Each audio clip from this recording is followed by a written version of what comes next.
Y una de las cosas que más nos puede llegar a interesar para empezar es que tiene que ver con el entrenamiento, sobre entrenamiento en realidad y sobre uso. Eso tiene que ver, y ustedes lo habrán vivido muchos, con problemas que aparecen sobre todo cuando son muy jóvenes y cuando ya están llegando a las últimas etapas. Por ejemplo, aparecen síndromes dolorosos, sobre todo de la zona musculoesquelética. No hubo ningún golpe, no hubo nada, no hay enfermedad. Bueno, eso suele aparecer, es normal. Por eso nosotros vamos a ver las lesiones por sobreuso, que son muy frecuentes en todos los deportistas, inclusive a nivel de competición. O sea, cuanto más alto es el rendimiento, más posibilidades hay que nos pase este tipo de lesiones. Acuérdense siempre que el deporte de alto rendimiento no es salud.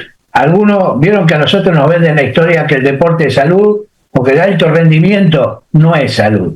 Es el desgaste físico que produce un montón de lesiones micro que no la vamos viendo, pero la vamos a ir sufriendo a través de los años. Estas lesiones van a variar desde la incapacidad permanente, como podría ser el problema de una osteocondritis importante, hasta los dolores de crecimiento que tienen los chicos, por ejemplo, que no están especificados. No hay nada en particular que diga, los jóvenes deportistas les va a doler por esto. Y cualquiera de ustedes habrá visto que el 90% de los chicos todos se quejan de dolores, fundamentalmente de las rodillas. En esto hay que tener mucho cuidado con el incremento en la frecuencia de entrenamiento.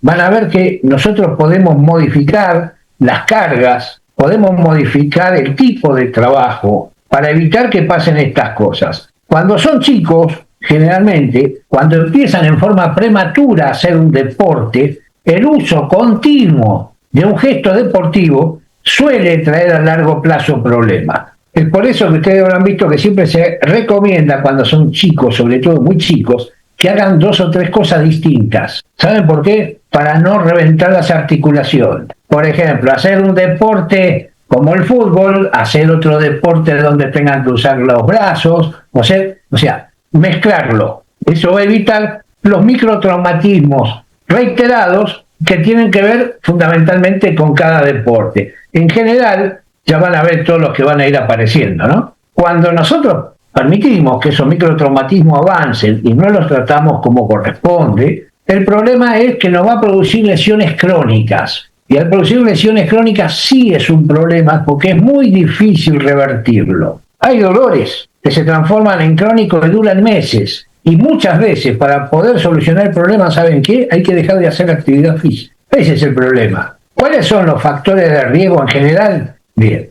a ver, nosotros vamos a ver que cada vez hay más chicos yendo a los consultorios médicos por problemas de dolores crónicos. Ahora podemos pensar en varias cosas. Una puede ser mal entrenamiento. Puede ser demasiado exigente para la edad. Tranquilamente puede ser inapropiado. Van a ver que después, a medida que pasa el tiempo, entran otros elementos en consideración. Es por eso que cada vez hay más chicos y jóvenes que llegan, antes de llegar a los 20 años, y ustedes lo habrán visto en el fútbol, antes de llegar a los 20 años, la mitad están todos rotos. Por eso, cuando hablamos de lesiones por sobreuso, ¿no? Tenemos que tener algunas cosas en cuenta, como hacer error de entrenamiento. Si hay un desbalance músculo-tendinoso, desalineación anatómica, problemas de calzado, cómo son las superficies de juego, estado asociado de enfermedad, si tienen alguna enfermedad, ¿no? Si tienen problemas nutricionales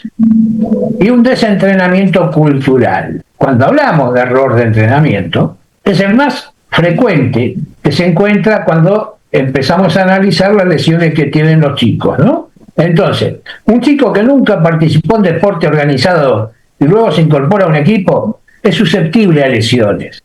¿Por qué? Porque el régimen de entrenamiento generalmente a ese nivel para los chicos es igual para todos. No miden las diferencias entre el que ya está jugando, el que ya está entrenado, el que está preparado y el que recién se incorpora. ¿Qué pasa en esos casos? Bueno, es muy evidente. Si no están preparados, no están entrenados, van a empezar a aparecer los problemas. Después tenemos las pretemporadas. Imagínense si los jóvenes que no están preparados las pretemporadas, nosotros lo hacemos a la par de un deportista de alto rendimiento. Lo rompimos todo, ¿eh? No lo rompimos un poquito, lo rompemos todo. Por eso yo siempre digo que las etapas hay que llevarlas, hay que tratar de cumplir las etapas, aunque nos moleste, ¿eh? Porque a veces nosotros podemos ver que hay un chico, un joven que tiene muy buenas condiciones y lo queremos apurar. No nos sirve apurarlo. O sea, una cosa es que juegue y otra cosa es apurarlo. Cuando nosotros vamos a seguir viendo las patologías, nos vamos a encontrar con un problema que se llama desbalance músculo-tendinoso, ya que este es un factor de riesgo, pero y es importante. Y acá es donde entran los problemas. En el periodo de crecimiento disminuye la flexibilidad, sobre todo cuando son adolescentes y hacen la explosión puberal. ¿Por qué? Porque crecen. ¿Qué pasa entonces cuando crecen? Los huesos pueden crecer más rápido de lo que crecen los músculos y los tendones. Y eso va a hacer perder flexibilidad a las articulaciones. El crecimiento, que está asociado con un aumento de la fuerza, pero este incremento también puede predisponer para el desbalance muscular y tendinoso cerca de las articulaciones. Cuando nosotros trabajamos en el desarrollo de los jóvenes, sobre todo, tenemos que tener en cuenta que tiene que ir parejo el crecimiento del hueso con la masa músculo-tendinosa. Por eso habla de los desbalances, ¿eh? Por lo tanto, los desbalances músculo-tendinosos forman parte de una ecuación de 4 partes. Primero, el crecimiento disminuye la flexibilidad, especialmente durante la explosión puberal. La fuerza aumenta con el crecimiento. El aumento de la fuerza puede no ser uniforme, contribuyendo en forma adicional a los desbalances cerca de las articulaciones. Y el sobreestrés de particulares unidades músculo-tendinosas puede provocar una lesión neurovascular tenue. Una lesión neurovascular en el momento molesta, pero pueden quedar elementos y vestigios a futuro. Por eso hay que tener cuidado. Cuando hablamos de la desalineación anatómica, tiene que ver básicamente con la columna vertebral y con las extremidades inferiores. O sea, si tienen las piernas en genovaro, en genovalgo, si tienen pie plano, no se hagan problemas porque eso lo vamos a ver después, los pies planos y todo esto. Pero voy en general para que lo vayan a entender. Algunas desalineaciones anatómicas, como la lordosis lumbar, puede ser corregida con programas de ejercicio. La hiperlordosis lumbar es muy incómoda para un deportista. A nosotros, si la tienen las mujeres, nos encanta. Esa se llama cola de pato. Así se llama la hiperlordosis lumbar en las mujeres. ¿Está bien? Pero eso trae problemas lumbares a largo plazo. Por eso lo comento. Otro de los problemas es el calzado. Es importante tener un calzado cómodo, adecuado al pie, donde tiene que haber un buen apoyo, una suela cómoda cuando pisan, y tiene que ser flexible, no puede ser algo duro, ¿está bien? Ahora que dije eso me acuerdo cuando yo era pibe y ustedes se ponían un botín de esos que eran de cuero, con clavitos que cuando pasaban del lado te clavaba todo y te dejaba la planta del pie a la miseria. Era caminar sobre adoquines. Los que usaron ese tipo de botines se deben acordar todavía. Te quedaban los pies a la miseria. Hoy, por suerte, los botines son casi guantes, sobre todo en el alto rendimiento, ¿no? Un material inadecuado para la amortiguación del impacto y la falta de suficiente soporte de la parte de atrás del pie son las características principales de un calzado inadecuado. Las zapatillas deberían ayudar a compensar las malas posturas, tal como la pronación del pie, que ocurre luego de que toca el talón, las características de amortiguación del impacto. O sea, cuando ustedes caen, se mueve hacia adentro, y eso es lo que hay que evitar. Si los calzados son buenos, no va a pasar eso. Para compensar los cambios de postura, son temas de continua investigación por parte de las principales empresas de calzado. Acuérdense de ese detalle, que hoy prácticamente te hacen el calzado a tu medida y a tu pie. Se te toman las muestras y te hacen el calzado. Otra de las cosas importantes para tener en cuenta tiene que ver con la superficie de juego. No es lo mismo jugar en un piso blando que en un piso duro. No es lo mismo jugar con pasto natural y pasto artificial. Por eso el dibujito va con las dos cosas para que se den una idea. Es mucho más blando cuando tiene los dos tipos de pasto combinado. Es mucho más blando para jugar. ¿Está bien? El problema es cuando se caen. ¿Por qué? Porque si me caigo y me resbalo muy fuerte, puedo producir quemadura por la goma que tiene el sintético. pero desde el punto de vista de la actividad es mucho más blando y producen menos microtraumatismo. Estados asociados a enfermedad. Bueno, cuando se evalúan las lesiones relacionadas con el deporte en un adolescente, uno nunca debe descuidar su estado general de salud, o sea, prestar atención a todo. ¿Por qué? Porque en esa edad ya aparecen muchas veces la artritis, los disturbios circulatorios, fracturas previas. Todos pueden ser causas subyacentes adicionales de sintomatología que hay que excluirlas, o sea, las tenemos que dejar de lado. Por eso, cuando viene un deportista y se queja del dolor, siempre hay que preguntar todo lo que le ha pasado.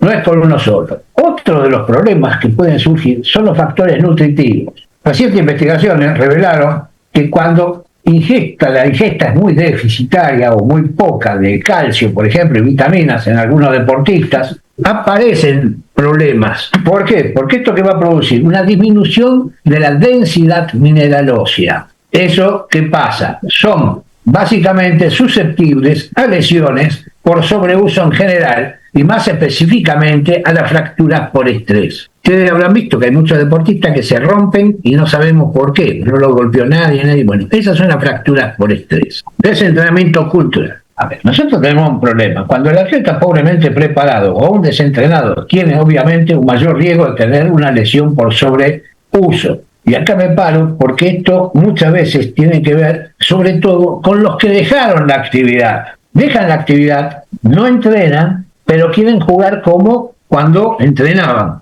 Bueno, eso es lo primero que hay que entender, que no puede ser así. Hay que moverse, hay que hacer la actividad para poder tratar de mantener todas las capacidades físicas que tengan. Otro de los temas es el aumento en la obesidad, que afecta a los niños de cualquier edad, de ambos sexos y cualquier raza. Después podemos discutir, porque muchos te dicen que es el problema de la televisión. Yo ya no comparto hoy eso, porque ya prácticamente no mira más la televisión.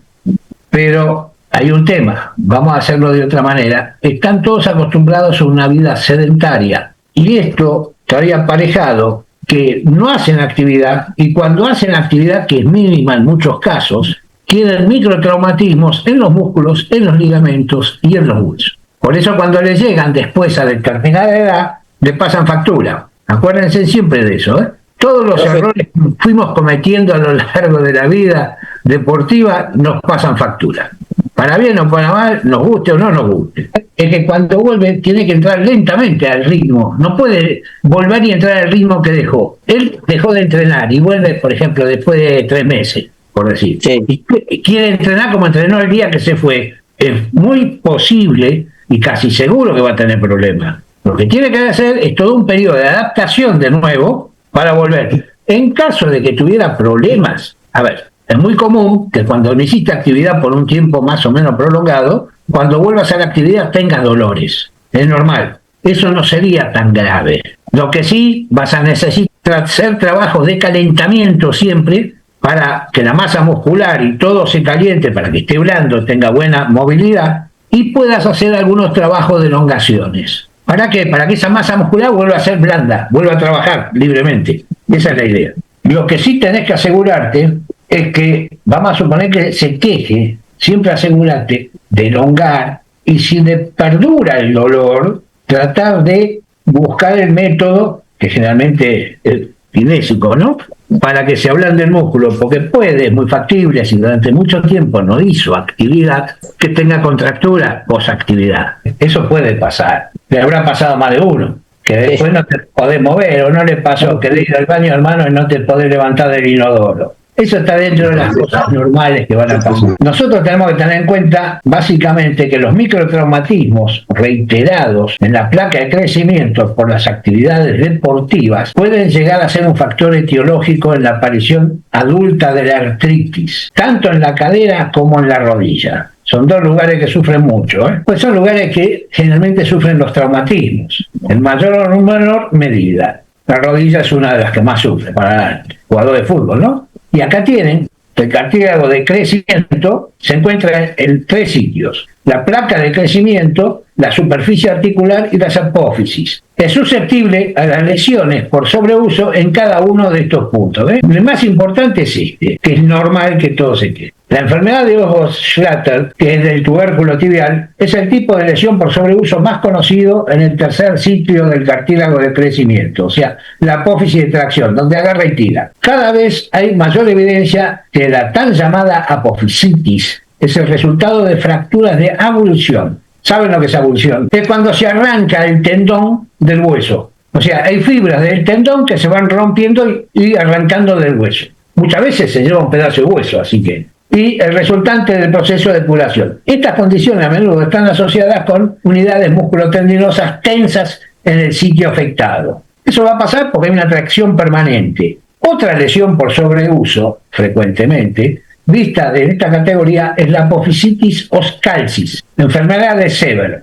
Esta ocurre con más frecuencia, sobre todo en jugadores de fútbol y básquet. Y ahora les voy a mostrar dónde y lo van a entender. Acá está la enfermedad. Es la inflamación de la placa de crecimiento en el talón, en el hueso calcáneo, la tracción del tendón de Aquiles permanente sobre la zona y el hecho de correr y golpear. Va a producir una inflamación. Esa es dolorosa. Las lesiones por sobreuso, la Osgood-Schlatter, generalmente va entre los 11 y 13 años. Dolor a nivel de tuberosidad de la tibia, aumento de volumen, se hace como un bulto, antecedente de carga excesiva del trabajo del cuádriceps. Hicieron demasiado trabajo de cuádriceps, eso para tener en cuenta. ¿Cuál sería el tratamiento?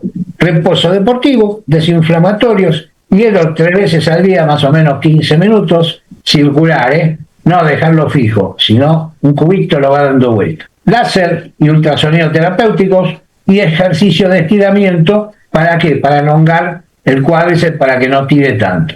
Se está prestando a otro aspecto del crecimiento y factor de riesgo, el crecimiento en sí mismo, que es lo que comenté antes. Los ligamentos y las unidades musculotendinosas se estiran en respuesta al crecimiento longitudinal de los huesos. Pero ¿qué pasa cuando crecen rápido? No sé si ustedes habrán visto, es común que pase a veces, cada tanto hay chicos que no crecen rápidamente, ¿no? Van creciendo, normal, pero hay chicos que en un año te crecen 10 centímetros. Ahí es el problema, porque los huesos crecieron 10 centímetros, pero en ese caso los músculos y tendones tardan un poco más en crecer, y lo único que hacen es estar tensos, se estiran, y ahí sí se pierde gran parte de la flexibilidad, y eso ¿qué va a traer? Un aumento susceptible a la posibilidad de lesiones, sobre todo si seguimos creciendo. Otros lugares que duelen por sobreuso, básicamente, son las tendinitis que se van a dar en las muñecas, en los tobillos, en el codo y en los hombros. En el miembro inferior tenemos generalmente una bursitis en la inserción del calcáneo, una tendonitis o tendinitis como les guste, y la ruptura del tendón de Aquiles. Estas son las lesiones más comunes por sobreuso, ¿no? Hay más, ya veremos. Pero la ruptura del tendón de Aquiles es una de ellas. La tendinitis del tendón de Aquiles, que muchas veces sería al principio, no sé si alguno de ustedes tuvo tendinitis del tendón de Aquiles. ¿Alguno la tuvo? Pregunto porque para que expliquen qué es lo que sentían, si se acuerdan. Cuando tenías problemas del tendón de Aquiles, una tendinitis, ¿vos te acordás cómo era? Sí. Si vos le pasás la mano, vas a sentir como que hubiera unos porotos ahí adentro, unos garbanzos. Eso, no son nudos. Pero sí, sentís unas formaciones como si fueran garbanzos. ¿Qué pasa? Como eso está ensanchado dentro de la vaina, cuando tira, y duele, porque no puede tirar, no se puede mover. ¿Está bien? Esa es la causa. Por eso digo que es importante para si alguno, cuando vos viene un chico y te dice, me duele esto, a ver, más, si lo tocas y lo tenés con la mano, parece que estuviera haciendo como saltitos, que no se mueve derechito. Casualmente tiene que ver por eso. Cuando se corta el tendón de Aquiles, es fácil. Cuando se corta el tendón de Aquiles, hay que decirle que apriete con la punta del pie para abajo, que no va a poder. Los mecanismos de impacto del pie en la carrera y su relación con algunas lesiones deportivas. Una de las cosas es cuando bajan con el talón. Impacto en el talón. Generalmente eso se da cuando son carreras largas, absorbe altos impactos, comprime el tendón de aquí. Impacto en el medio del pie. Son carreras semirápidas. Estas suelen producir fascitis plantar, descenso de la bóveda plantar. Se aplana la planta del pie. Impacto en el antepié. Eso es cuando hacen velocidad, cuando hacen un pique. Ahí se produce metatarsalgia o fractura del tercer metatarso, rotadores y distensión del tendón de Aquiles. Fíjense cómo se sabe hasta por qué se puede producir la lesión. Ahora voy a lo que es una metatarsalgia, que más de uno la debe haber sufrido en algún momento. Es cuando aparece el dolor acá adelante, en la planta de abajo, y la mayoría de las veces aparece en el medio. Es una lesión que afecta a la parte delantera del pie, más concretamente en las cabezas de los metatarsianos, dando lugar a un dolor significativo. Eso porque se venció el arco anterior, la bóveda anterior. Eso generalmente para que funcione bien hay que levantarlo. ¿Qué hacemos con las metatarsalgias? Bueno, ahí tenemos una historia clínica, exploración, radiología del pie, para ver cómo están los huesos. Si hay una alteración biomecánica, se hace un tratamiento que más o menos lleva 12 semanas para ir acomodándolo y los movimientos que se hagan bien. Si hay una alteración local bien específica, en 6 semanas debería haber una mejora. Si no hay una mejora, ahí ya vamos a hacer fisioterapia, ¿no? Pero si no hay una mejora, además de la fisioterapia, generalmente lo infiltran para que bajen los dolores. Ahí vamos a encontrar con que puede haber una mejoría. Si no hay mejoría, vuelve a traumatología. Si hay mejoría, podemos seguir haciendo un tratamiento de mantenimiento para que no tenga problemas. Ahora, si hay una alteración sistemática, ahí vamos a tener que tener en cuenta 2 cosas. Si es metabólica, es netamente el tratamiento médico, ahí nos olvidamos. Si es inflamatoria, hay que buscar por qué. ¿Cuál fue el inicio de la enfermedad? ¿Cuál fue el tratamiento? ¿La mejoría?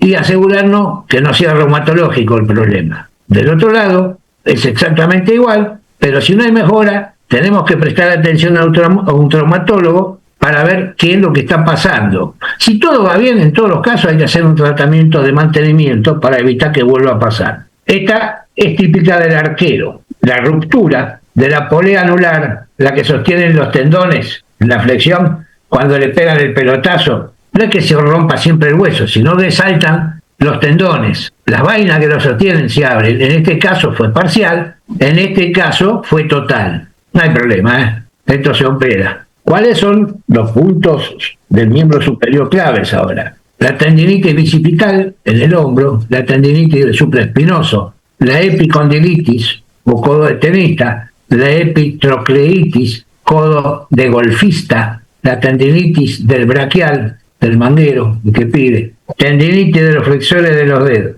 Acá tenemos el porcentaje de las lesiones según la tipología en los deportistas y atletas de alto rendimiento, ¿no? Las lesiones mayores son musculares. Después le siguen las articulaciones, los ligamentos, los tendones, lesiones de huesos y otras adicionales. Pero evidentemente el problema más grande de las lesiones de los deportistas es muscular. Fíjense cómo varían de acuerdo al diferente tipo de deporte, el porcentaje de lesiones por grupo de deporte, ¿no?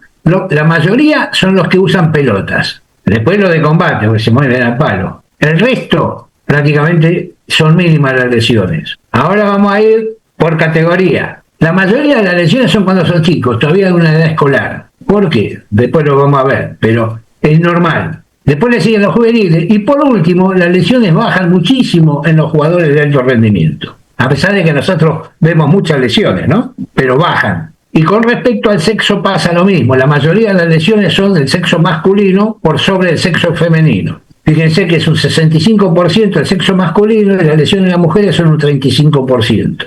Otra de las cosas, por ejemplo, en una pretemporada y en un año, hay una estadística sobre lesiones según época del año. Cuando empieza el año, que viene de la pretemporada, es muy importante la cantidad de lesiones al principio del año. Después más o menos van, suben, bajan, pero ya cuando estamos llegando a octubre aumentan considerablemente, son altas todavía en noviembre hasta que llega el periodo de las vacaciones.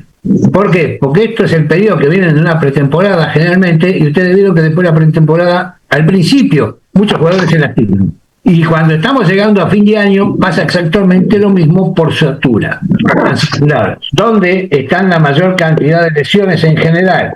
Muy pocas son en cabeza y cuello, el miembro superior, en el tronco, 47,7% de las lesiones son en el miembro inferior. En el análisis se evidenció que en los últimos años se ha incrementado la incidencia de lesiones deportivas a escala global, siendo el fútbol el deporte de mayor ocurrencia y las afecciones más comunes los esguinces de tobillo y rodilla. Se manifestó un incremento notable de las lesiones deportivas en los meses de octubre, noviembre y marzo. Las lesiones más frecuentes fueron las musculares, predominando las de origen traumático, con mayor incidencia en los miembros inferiores, siendo las afecciones en las articulaciones de la rodilla las más recurrentes. Prevención. ¿Cómo se previene? Primero, el examen físico en la pretemporada y la evaluación posterior de los deportistas constituyen una de las pocas ocasiones en las cuales el médico puede, en forma activa, evitar las lesiones deportivas.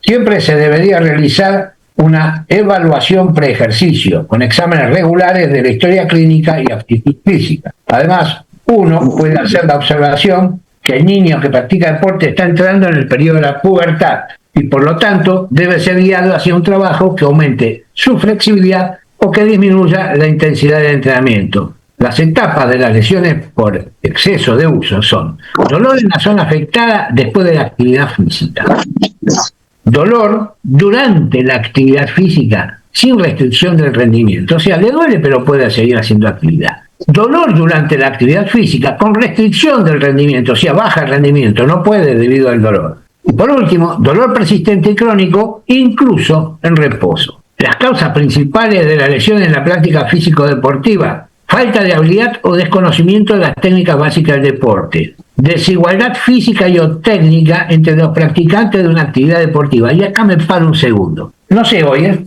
porque no estoy viendo, pero hace un par de años atrás, todos los entrenadores de las divisiones inferiores no le importaba cómo jugaban, le importaba que fueran grandotes y fuertes en las divisiones inferiores, ¿no? Cuanto más chico, lo único que importaba que fuera grandote y fuerte, porque sabían que físicamente ganaban. Ahí evidentemente hay una desigualdad física. Y durante mucho tiempo se hablaba que todos buscaban ese tipo de jugadores. Bueno, pues ¿saben cuál es el problema? Ese tipo de jugador te sirve cuando es chico. A medida que crece y a medida que pasan los años no te sirve. Son pocos jugadores grandotes, torpes que pueden llegar. Analicen y van a ver lo que les digo.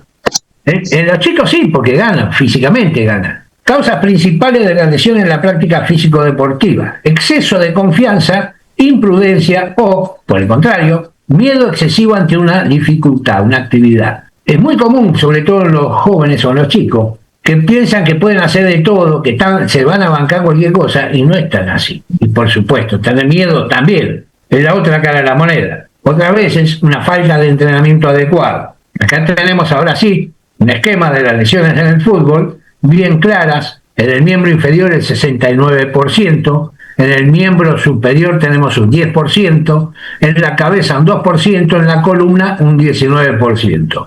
Musculares 64%, articulares 24%, óseas 7%, tendinosas un 5%. Y acá vamos a ver los factores de riesgo internos y externos. Los intrínsecos tienen que ver, intrínsecos son propios, nuestros, internos, ¿no? La edad, la flexibilidad, si tuvimos lesiones previas, y el somatotipo, la característica. Predisponen al atleta. La exposición a factores de riesgo, susceptibilidad del atleta, acontecimiento desencadenante, lesión. Factores de riesgo para la iniciación, lejanos al resultado. Factores de riesgo para la lesión, cercanos al resultado. ¿Qué quiere decir? Acá, amén de todo lo que vimos acá, hay algo, y eso lo deben haber visto con el psicólogo. La parte psicológica y anímica también tiene una relación directa con todo, que en este caso no está especificado, ¿no? Pero lo psicológico tiene mucho que ver. Nació nuevo. El problema de cuando el periodo de crecimiento, cuando están creciendo y sobre todo cuando crecen rápido,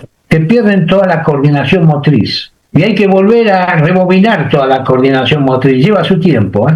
Pero sí, es normal. No sé si a alguno de ustedes le habrá pasado alguna vez que escuchaban cuando los chicos en la casa, sobre todo cuando están creciendo, ¿no? Iban a hacer algo y tiraban algo con la mano. Y la persona que sabía lo hacía no a propósito, lo hacía porque realmente la coordinación de dominio, por ejemplo, que a vos en 6 meses te cambie 10 centímetros el largo del brazo, es una bestialidad, ¿eh? Tenés que empezar de cero. Por eso, además, pensá que se pone más duro, pierde flexibilidad, y la coordinación tiempo-espacio varía. Seguro, si vos no podés hacer trabajo de movilidad, de coordinación, entrenar para que lleve la pelota, por ejemplo, y No, y sí, evidentemente va a tener muchos problemas. Más, si no lo pudo hacer rápido, le iba a tardar más tiempo todavía del normal.